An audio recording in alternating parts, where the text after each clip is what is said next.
Gandhi once said that be the change you want to see in the world. So, it is us students that partook in creating a product for the Maker Faire. So that's how I created this into this. Yes.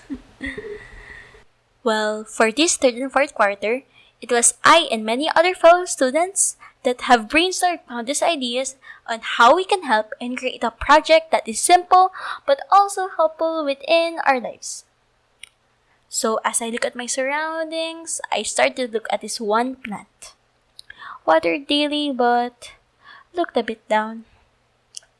I remember my mother saying, plants are just like humans.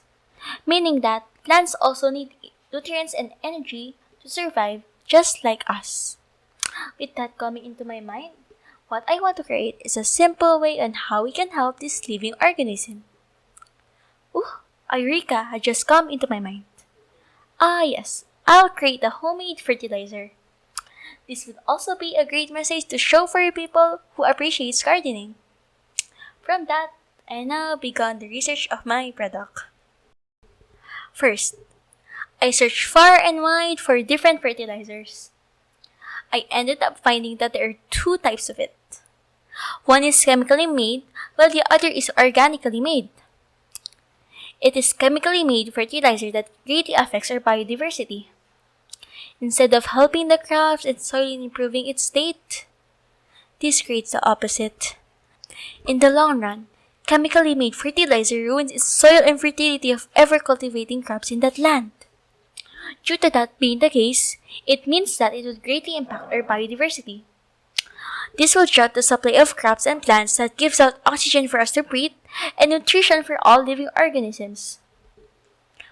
With that being the case, what an easy alternative compared to making your own organic fertilizer is creating plant juice. The plant juice is much simpler to create and does not need any nutrients that I have to buy online. That will take even weeks or days to deliver. So, how did I create it?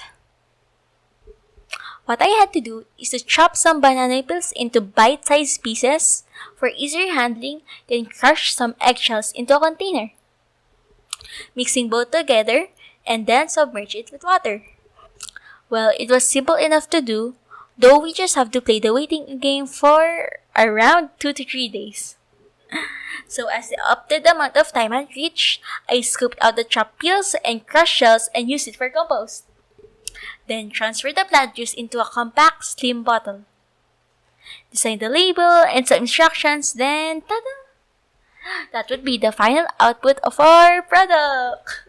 After showing the final output to my mom, she loved the idea and the creation.